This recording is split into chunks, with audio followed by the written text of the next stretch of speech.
Galondi Zegati, Tenya Wilila, Valakachi, the man. Tenya Wilila, Galondi Zegati, Tenya Wilila, Valakachi, the man. Tenya Wilila, Galondi Zegati, Tenya Wilila, Valakachi, the man. Tenya Wilila, Namara Shikolumba, Tenya Wilila, Valakachi, the man. Tenya Wilila, Saraga Jubu Muri, Tenya Wilila.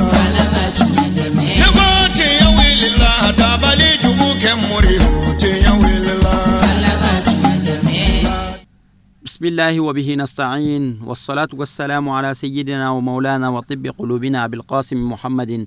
وعلى آل بيته الطيبين الطاهرين ومن والاهم بإحسان إلى يوم الدين. عمل مشرف لتيفي لجبو أمو بلجلين فون إسلامك فولينو ألك كشناك هننا كبركة عم الله تعالى ديري ألا كوكا أني أو بلا جلين نبو لا دادو أن إسلام تنفع نوي هو كونسي إسلامك دومالي سانوسا نيني واتين سيرا سميا دو نفع وبي جيكا قرآن كلام بابولودا ولا سا ألا بي هيني أنا كسانجي نيومو نداما كسميا دو هرلا كابو هرلا ولا دين لكلينا Nina ka keni anga jamana bila halaya mununa ho conseil islamique ye programme basaba boluda o ye ka qur'ane kala wala sa jamana bse ka sumaya ka klaka ala deli selu ke mesilu kono sanji nyini kama ani ka nyini islame bela jilen fe seluwati u konna la bela jilen ka ala wele ki ka selu konna la no ye konutuye Jumado Juin kalo kile muga ani kelen samba fla ani tan ani kononton islame u farala nyonka Bamako Juin misribala ni anyemaya batume anga jamana kuntigi yere bolo El Haj Ibrahim Boubacar Keita ani anga ho conseiller président ba noye Sayyid Sherif Ousmane Madani Haidara Qur'ane kalana ka dafa ka dalailul khairati kalan ka ba noye ka silala kiraka ka soroka duawuke len kofe an karamo wi kumata El Haj Fode Sise ale jama bismillah noye anga almamiton ka nyema bay ale kumata ka jama bismillah ka folikan di islamé ma wele jabilila Sayyid Sherif Ousmane Madani Haidara ni ale ho conseil nyema bay ale sorla ka kumata sigin kun ka kila ka wala waleli chamandi islamé ma ho conseil be wuli ka joni chesrimina jamana imese ka sumaya chogamina anga Sherif ke mi fa anga je kalame Rahmanur Rahim wa salatu wa salamu ala ashraf khalqillah sayyidina Muhammad wa ala alihi wa ashabihi wa sallim tasliman kaseera ila yawmiddin وبعد السلام عليكم يا جماعة المسلمين والمسلمات أسلموا سنجي كوفني سيتكي على تقوي أن صلي كو أن أكربا كان محمد صلى الله تعالى عليه وسلم أن صلي كو أسود نسان مونكا أن صلي كو أكسابا مونكا أن بوفو أو منو ياكا بارابلا kana ni Coran kala ina Coran mi akalan kun ye here bi se ka do jamana kono cugumna ninga balaw nyoni ka bwa kono Coran mi kalan kun ye ka ala wele sebe ala mi ala bi se ka sanji here madi ni jamana ma cugumna ni anga sumon bi nye nambi balo ala ka here la akalan kun fana ye de kun mi bi jamana kan de kundugo lente beba kalama akalangu ye ka ala wele ala bse ka hina ana chugomna kanin tore mbwanga jamana kan ka joli bonjo anga jamana kan ola anga president ayaka barabla na ka ministriu kana faraslameo kanin barena amba fu amba wole nyumando amba do ambi dekun min kono bi nyemgo shiti ni nyine mawo manala nyemgo ya doni kalfaima ibi fe jamana ka here de soro me ti fe toro ka do jamana kono ola amba foye an farale mbaka ka duwo ke anyere yi ni e duwo ki faso yaki yeredi ola an farale mbaka ka an seko beke jamana yi abse ka lafiya chugo na here bi do akono choufe anit le fait au conseil islamique de kumi ambalema soro sisan au conseil ye labin ke ka groupe do labin ka deme nyini kun folo do ke ubse ka ambalema otlo magen chukumna o ko fe mo wore minum be na bi fo ma ko minum boru sigi yoro la nu réfugié we au conseil ye réunion ke ambalema o dedo on tinyini ngalike ni de kun ye malien soro ka fo silamɛ do wa chrétien do wa kafiri do la an bɛ ɲininkali de kɛ maliyɛn do wa ni maliyɛn do ka b'a dɛmɛ ni wajibiyara an bɛɛ kan anw minnu tɔgɔ ye maliyɛnw o labɛn kelen do an fɛ an bɛna mɔgɔ wuli o groupe fana labɛnna o bɛ taa Mopti ka taa Mopti silamɛw fara ɲɔgɔn kan olu de bɛ zone dɔn jɔn ni jɔn kan ka wele ni silamɛw kan ka sigi ka kuma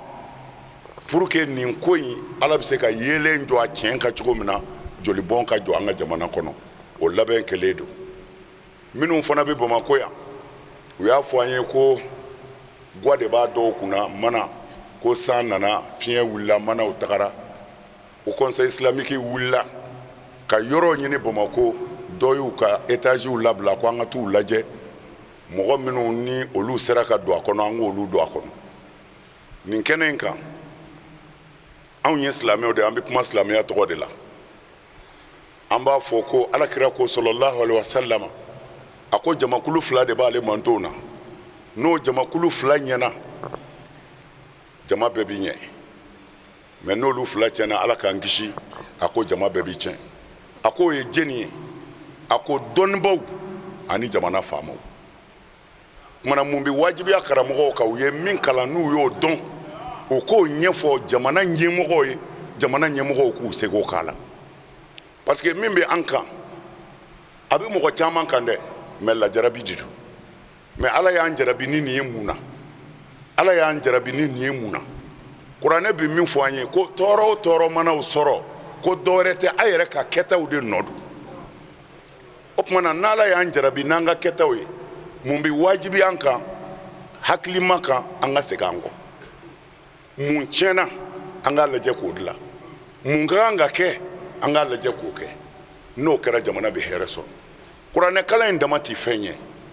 saraka bɔ dama tɛ fɛn ye saraka bɛ bɔ hakika de kan ala anw ye ka kuranɛ kalan anw ye jɔn jurumutɔw de ye nka ala tuubi faralen b'a kan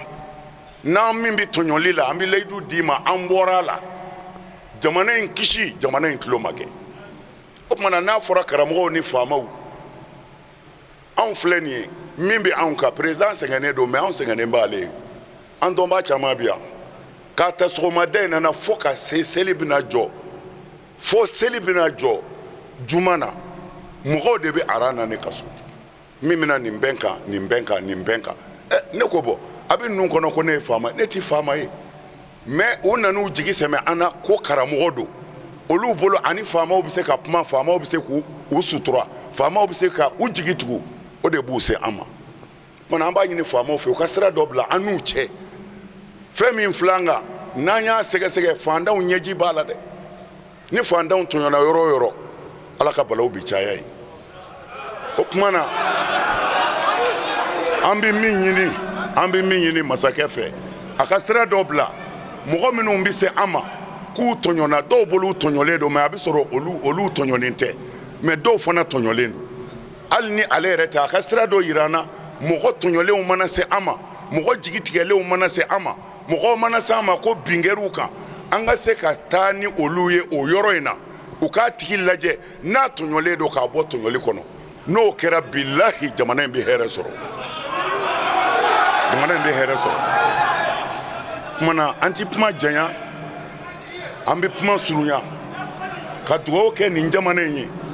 ala hɛrɛ bɛ bɔ yɔrɔ o yɔrɔ ala de b'a yɔrɔ dɔn ala ka hɛrɛ don an ka jamana in kɔnɔ balawu tɔɔrɔ ala k'a ɲɔni ka bɔ an kan an b'a fɔ président ye a ye silamɛw bonya an b'a fo mais hali bi an ka to ɲɔgɔn fɛ sira in kan an ka taa a ye bonya minnu kɛ silamɛya ye a ye don minnu chômer n'u bɛ sara ka sɔrɔ mali histoire la o ma kɛ silamɛw b'o wale ɲuman dɔn a ye anw ti fitiri wale n'i y'a kɛ a ti bɔ anw kɔnɔ nka a ka jɛ n'a ye fana ni min man ɲɛ an ka jɛ k'o fana fɔ ɲɔgɔn ye o de bɛ se ka jamana jɔ a ka jɛ ni o ye ni min man ɲɛ an k'o fɔ ɲɔgɔn ye ni min ɲɛna an k'aw fo k'aw barikada o la kumana ne bɛ kuma surunya imam bi yan ani silamɛ minnu farala an kan a bɛɛ sara bɛ ala de bolo mais o conseil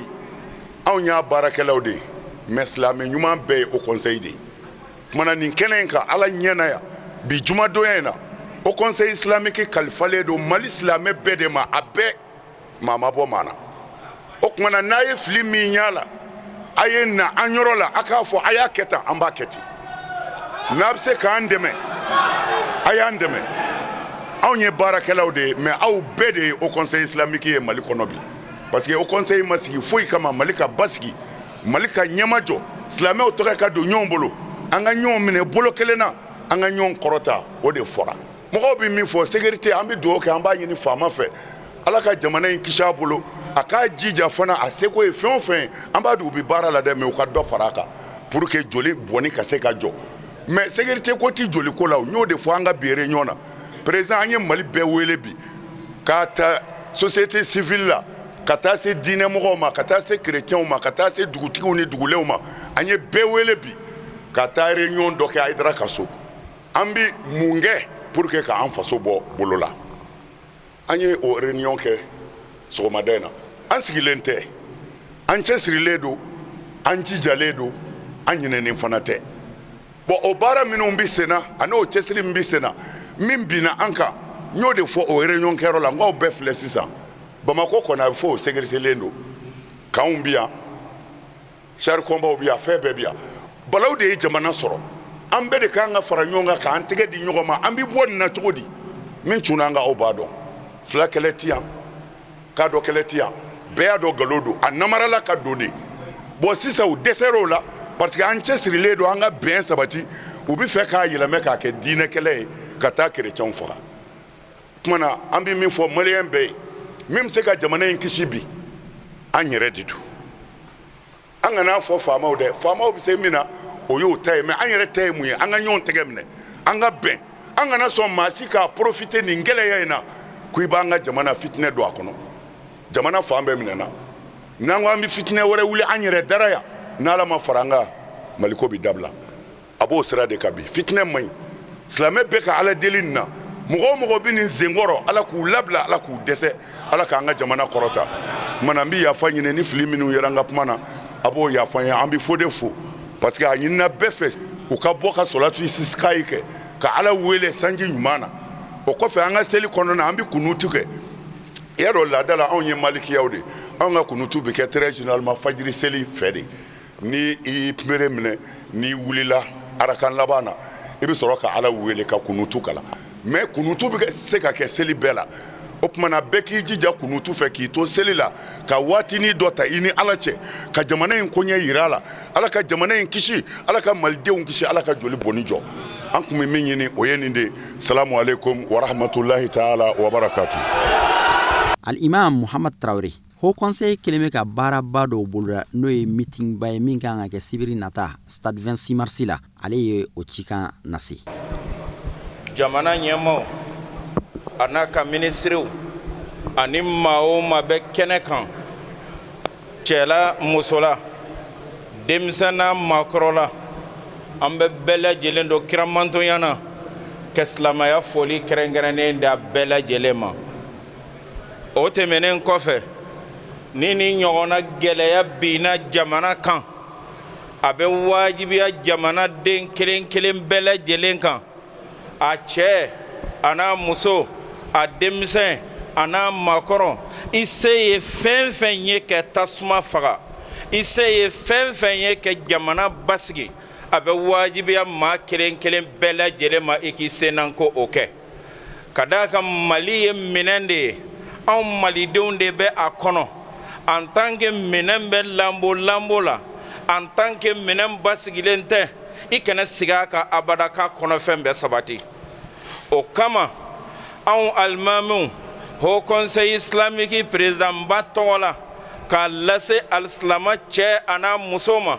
an ye nin duwawu don min kɛ yan nin ye an ye nin Ala wele min kɛ yan nin ye mitingi ba dɔ bolodalen don samedi nata ni masa Taala sɔnna ma a bɛna kɛ stade 26 mars la inshallah a bɛ kɛ yen silama cɛ n'a muso bɛɛ lajɛlen welelen don ka taa a ko kɛkun ye mun ye k'a ɲini diɲɛmaa fɛ k'a ɲini jamanamaa fɛ nin ko in yelen bɛ se ka da nin ko in kan cogo min na jamana in bɛ se ka lafiya cogo min na jamana in bɛ se ka basigi cogo min na ka d'a kan badenw anw b'a dɔn k'a fɔ kabini san 100 yirikaw la filaw bozow kadow bɛɛ lajɛlen bɛ sigi la san ba yirikaw i tɛ taa filaso si sɔrɔ ni dɔgɔnɔ dɔ t'a kɔnɔ i tɛ taa dɔgɔnɔ si sɔrɔ ni k'a fɔ nin dɔgɔnɔso ye ni fila dɔ tɛ a kɔnɔ u bɛ ɲɔgɔn kan kan fɔ san ba yirikan ko min ma kɛ o kɔnɔna na mun b'o yuguba bi ko ka siya kɛlɛ don ni jamana in kɔnɔna na n badenw o ye fɛn ye fɛn min b'a la n'a bɛ maa tilɛ o ye fɛn ye fɛn min b'a la ni sababa tɛ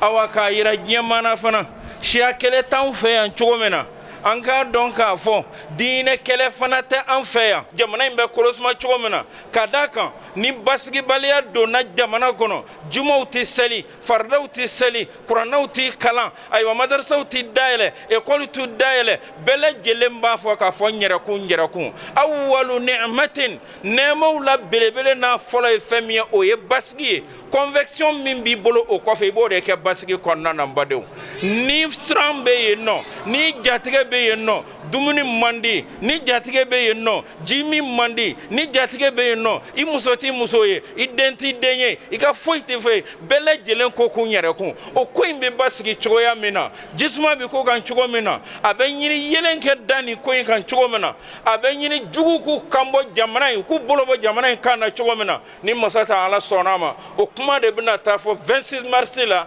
samedi nata a ɲininen don silama cɛ n'a muso bɛɛ lajɛlen fɛ bɛɛ lajɛlen kɛ ye kɛnɛ kan ala ka hinɛ o b'an lajɛli min kɛ ka fɔ an lafora anw dɛsɛra diɲɛ sɔrɔsi bɛɛ lajɛlen bɛ yan bi k'a yira ala la sɔrɔsi ko tɛ k'a yira ala la gendarme ko tɛ k'a yira ala la polisi ko tɛ nin ko in y'ale alahu taala kelen pewu de ka ko ye mali filɛ cogo ale de bɛ se k'an sauver k'an bɔ nin kɔlɔn in kɔnɔ ka taa an yɛrɛ randi ala ma ka taa an yɛrɛ di ala ma nin mitingi kun ye o de ye a bɛ ɲini bɛɛ lajɛlen fɛ nin y'a lancement ye an ka président ba tɔgɔ la nin y'a lancement ye bɛɛ lajɛlen welelen don kɔ ta k'o kɛ dɛmɛ ye alimamuw fɛ k'o kɛ dɛmɛ ye silama ɲɛmɔgɔw fɛ k'o kɛ dɛmɛ ye association islamique fɛ ka se ka jamana in dɛmɛ au travers de haut conseil islamique du Mali o tuma min fɔra min bɛ ka labɛn o de ye nin ye sunɔgɔ tɛ an bolo dali tɛ an bolo don o don e dalen don sɔrɔsiw b'i faga polisiw b'i faga gendarmew b'i faga sibiliw b'i faga dugu mun mɛn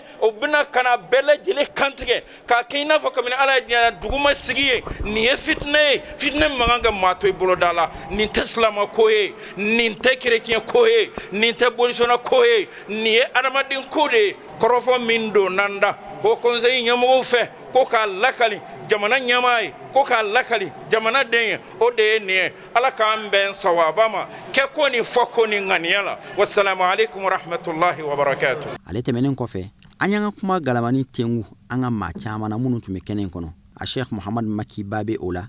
ni ale vice président dɔ ye haut conseil kɔnɔna la Mohamed Jamutene ni ale secrétaire général ye haut conseil kɔnɔ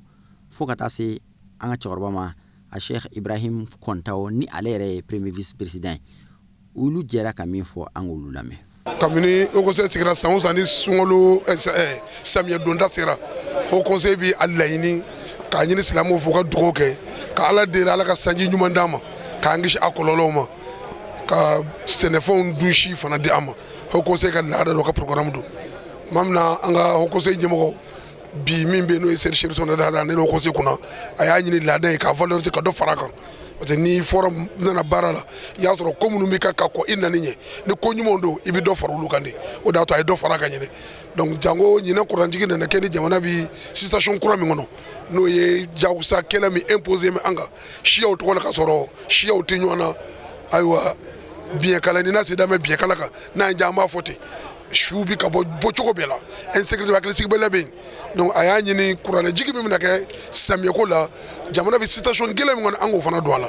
ka d'a kan jamana in mago bɛ fɛn min na bi o ye a den ɲumanw ala kɔfɛ n'o tɛ an jigi tɛ foyi kan tubabu tɛ se farajɛ tɛ se farafin tɛ se maa min bɛ se ka mali bɔ dingɛ in kɔnɔ bi malidenw k'u tɛgɛ di ala ma k'u jigi sɛmɛ ala la n'an y'ala bila ka fɛn bɛɛ ta an b'an yɛrɛ ye wawusa la donc o de la kuranɛ in jiginna bi k'a ɲini dɔrɔn ala fɛ ala ka se ka bɛn ani basigi don jamana in kɔnɔna na jamana in denw k'u ni n'u dusukun kɛ kelen ye ka sanji ɲuman di an ma sanji in ɲinɛna ma a daminɛ ye an siran a y'an jɔrɔ nka a kunjacogo ɲuman bɛ ala bolo k'ala deli sanji ɲuman ka d'an ma kɔlɔlɔ ni gɛlɛya minnu b'a la ala k'olu ɲɔni ala ka sɔrɔ sanam ni samiya kun donna fo ka bala kɛra kun lafiya ni kaba fina fo ka san jigi ka ba kɛra kun lafiya n'u y'a ɲininka ko mun bɛ yen a b'a fɔ ko a t'a dɔn min ye n'u ka mɔgɔ sɔrɔ n'o ɲɔgɔnna bila a ka mɔgɔ sɔrɔ ala k'an kisi o ɲɔgɔnna ma donc fɛn min bɛ se ka don an n'o cɛ o ye ala wele ani ala deli adamaden bɛ ala wele ni fɛn min n'o ka bon ni ala tɔgɔ bɛɛ ye o de ye kuranɛ ye an ye kuranɛ de jigi bi k'ala deli ni ala yɛrɛ ye ala ka so kɔnɔna na ala ka dun kɛnɛkɛnɛlen la n'o ye juma ye jamana kuntigi n'o ye président de la république ale yɛrɛ y'an bonya an donna se jɔ kelen kan a bɛɛ kɛra a yɛrɛ ɲɛna la an bɛ ala deli kuranɛ min jiginna ala k'a kɛ bɛn ani basigi doni sababu ye jamana in kɔnɔna na sanji ɲuman sɔrɔli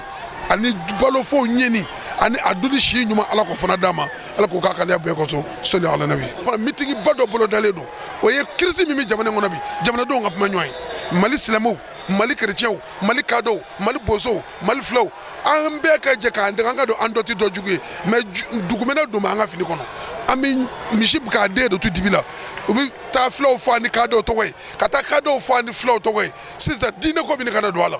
o tuma n'an ma kɔ kabini an b'a fɔ ko kidali sisan kidali a bɛ ka fɔ ko moti sisan centre ko kuma bɛ yen donc sini a bɛna taa yɔrɔ jumɛn ala de b'o dɔn donc an k'an tɛgɛ di ɲɔgɔn ma an kana to jizo ka don an ka k'an to sunɔgɔ la donc o de la meeting bɛna kɛ meeting d'information don ka kuma jamanadenw ye ko min bɛ yen an k'an ɲɛrɛ fɔ ka sigi ni minnu fana nana don an dɛmɛ u di cɛ u ni baraji u y'olu ka su bi ka to yan koyi nka u n'a m'an dɛmɛ ka k'olu nani ɲɛ an kun tɛ cogo min bi an ka cogo ka jugu ka tɛmɛ o kan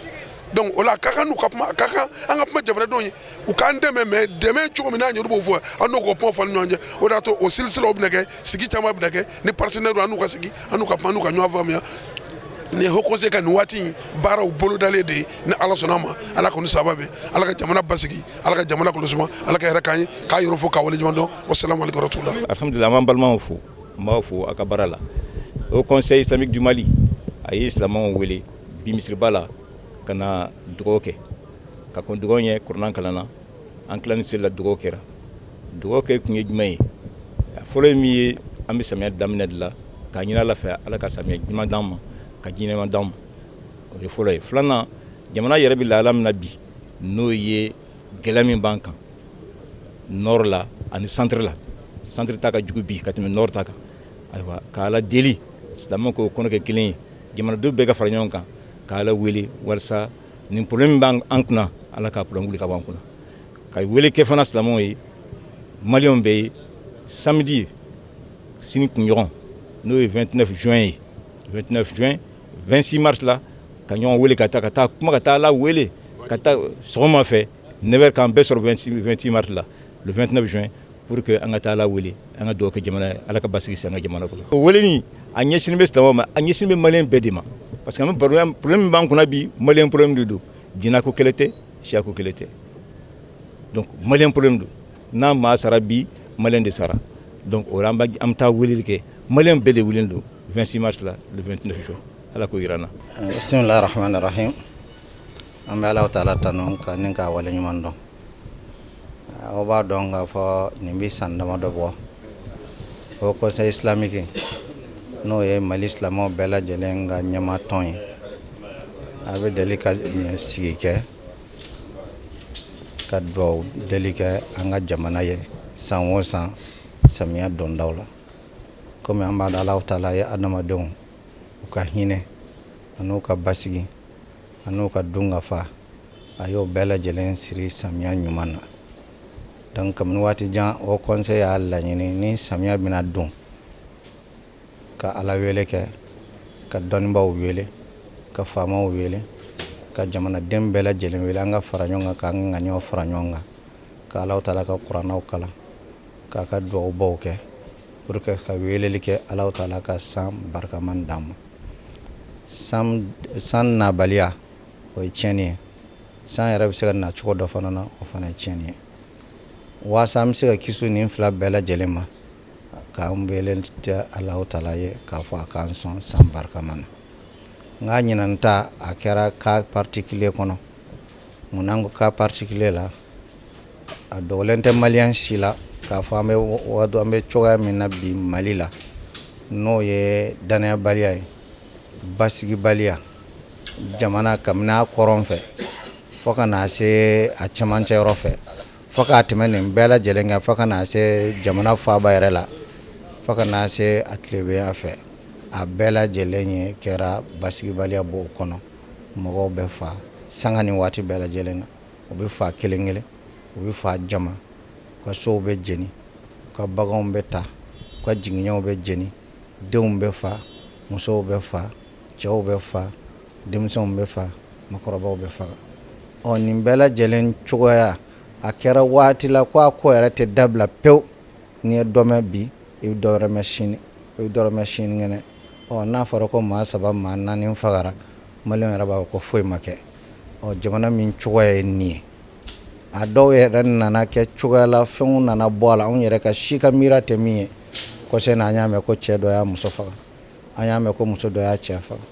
an y'a mɛn ko muso dɔ y'a denw faga ka tila k'a yɛrɛ faga an ye cogoya bɛɛ lajɛlen mɛn nin bɛɛ b'a jira k'a fɔ ko dɔ bɛ jamana kɔnɔ min man di Alahu Taala ye o ko Cherifla y'a fɔ sisan n'o ye conseil paysan ye ko mana kɛ cogo o cogo n'a gɛlɛyara ko sababu ye min ye f'i k'o sababu de ɲini k'o bɔ yen pour que gɛlɛya bɛ se ka wuli ka bɔ yen duwawu ye fɛnba ye silamɛ ka duwawu o de y'i ka kɛlɛ belebele ye mais duwawu kɔnɔna na k'a ɲini ka weleli se mɔgɔw ma ka tubi ka taa Alahu Taala ma o weleliba an ka conseil paysan a y'o lase a lase ko ɲuman na tubili ye nasɔn 2 ye jamanadenw ka tubi o ye wajibi ye u ka segin ka taa Ala ma mais tubi dɔ bɛ yen o bɛ jamanaden ordinaire bɛɛ lajɛlen sanfɛ o ye jamana ɲɛmɔgɔw ni jamana kalifala minnu ma u ka tilenya ani ladiriya k'o sabati an ka jamana kɔnɔ Alahu Taala adamaden tɔɲɔbaati ka mɔgɔ tɔɲɔlen ka ɲɛji a bɛ se Alahu Taala ma dɛ jamana in kɔnɔ an ka cɛsiri kɛ an ka ɲɔgɔn minɛ an ka dajira faamu na o fana k'u cɛsiri u k'a lajɛ maa minnu bɛ jamana kɔnɔ n'u ye dɛsɛbaatɔ ye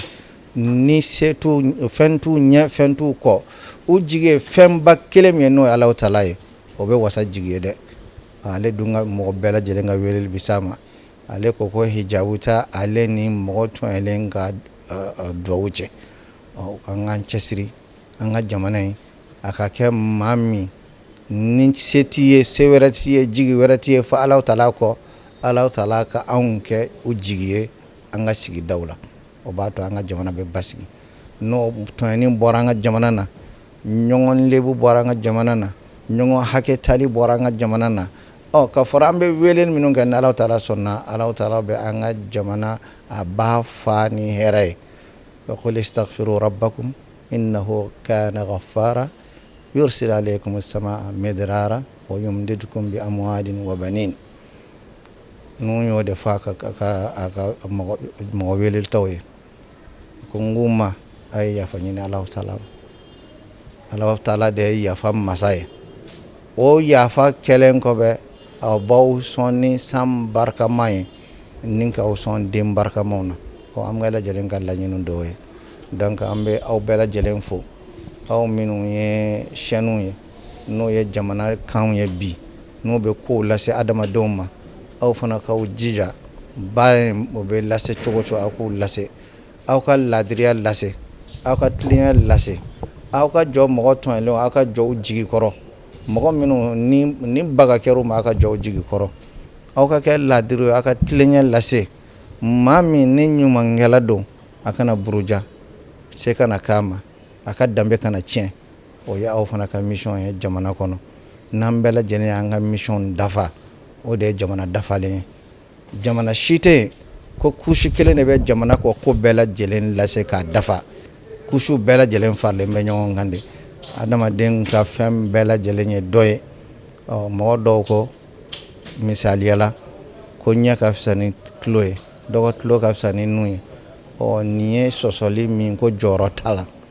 adamaden dafalen de ye ɲɛtigi ni tulotigi ni nuntigi ye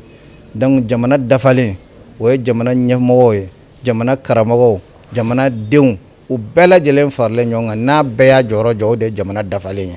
ni dɔ ka jɔyɔrɔ man kɛra aw k'a dɔn k'a fɔ jamana o kɛra jamana ka tɔ k'a jɛ ye o tɔ k'a jɛ ye o defo bɔra yɔrɔ min na o ko bɛ adamadenw sɔrɔ donc an bɛ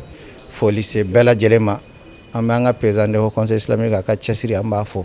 président de la république a ka cɛsiri a bɛ ka hami min kɛ an b'u fo jamanadenw jɔlen bɛ jɔyɔrɔ min na an bɛ bɛɛ lajɛlen fo ka Ala wele k'an ka dɛsɛ jira Alahu Taala la ka hinɛ an na aka mogoto anga filu aka yafama هذا وصلى الله عليه وسلم والسلام عليكم ورحمة الله تعالى وبركاته. Ministri min ɲɛsinen no diinɛ ko ani laadala kow ma bato ko n'o ye Cerno Umar As Jallo ye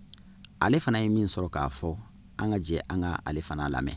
An nana misiriba la bi seli la ka na barika da Ala ye ka a deli a ka jamana nin kisi gɛlɛyaw ni an bɛ waati min kɔnɔ sisan ni fili t'a la siran ani sunɔgɔbaliya a bɛ jamanadenw kan a tɛ jamana finidonnaw dɔrɔn kan mais an kelen o kelen bi an b'an yɛrɛ ɲininka n'i bɛ bɔ yan ka taa Gawo n'i bɛ bɔ yan ka taa Mopti n'i bɛ bɔ yan ka taa Bandiagara hali i sigilen a feere la i balima min b'o yɔrɔ la mun kɛra bari an ye fɛnw ye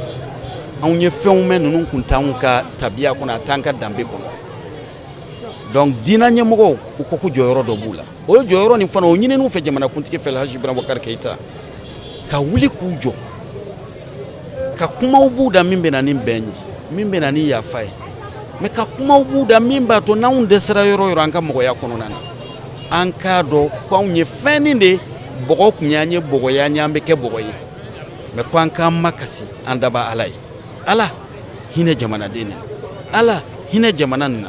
Ala an bilasira kan min b'a to an kanuw bɛ don ɲɔgɔn na an bilasira kan min b'a to an bɛ se ka yafa ɲɔgɔn ma Ala an bilasira kan min b'a to an bɛ ka min ye ni ɲɔgɔn fila kana kɛ kɔrɔ kana dɔgɔ faga fa kana jɔrɔ den ɲa muso kana jɔrɔ furukɛ la duw kana ci baganw ɲɛnɛman kana jɛni hadamadenw kana kumabɔw da min bɛ sigi ɲɔgɔnya tiɲɛ min bɛ bɛn tiɲɛ donc diinɛ ɲɛmɔgɔw nana o Ala deli de la bi jamanakuntigi y'a bɔ a yɛrɛ la k'a ɲini kana fara u kan fɛn fɛn n'o ye nin baara ye n'o de ɲininen dɔ fɛ n'u bɛ k'a kɛ su ni tile halisa Ala ka dɔ fara a kan ani fana u y'a ɲini diinɛ ɲɛmɔgɔw sini fana misiriw kɔnɔ u bɛ Ala deli sanji ɲuman na samiyɛ ɲuman na bari n'an ko samiyɛ sanji mais n'an ko sanji a kana kɛ sanji ye min bɛ duw ci kana kɛ sanji ye min bɛ sɛnɛfɛnw tiɲɛ donc Ala deli fana bɛ yen sini donc jamanakuntigi tɔgɔ la ka diinɛ mɔgɔw fo u k'a dɔn ka sɔn ka waleya ko jɔyɔrɔ b'u la k'olu de bɛ an kunbɛn misiriw kɔnɔ maa b'a yirigaw ka kumaw fɛ basigi kan donc halisa Ala ka dɔ fara u kan ni bɛn ni sinjiya ni kelenya basigi kuma kan ka kɛ kumaw ye kira sallallahu alaihi wasallam ye min lase diinɛ mɔgɔw ma Madina ye min lase don min Maka a b'a ka hiji fɔlɔ ni laban kɛ don min k'an kɛ nin kumaw lamɛnbaga ye k'an ka diinɛ mɔgɔw kɛ nin lasebaga ye ka duwawu ta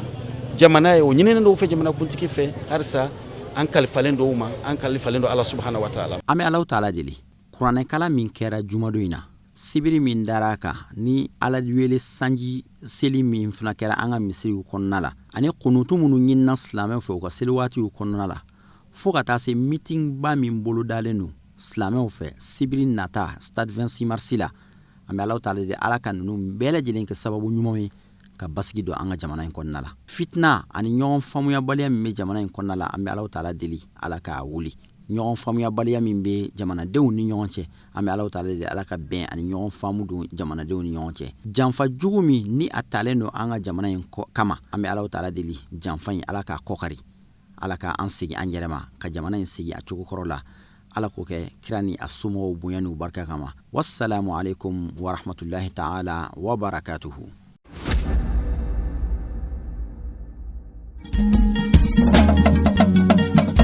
Tinya wilila hangalondi zega tieme tinya wilila fala ka chideme tinya wilila hangalondi zega tieme tinya wilila fala ka chideme tinya wilila hangalondi zega tieme tinya wilila fala ka chideme tinya wilila namara shikolomba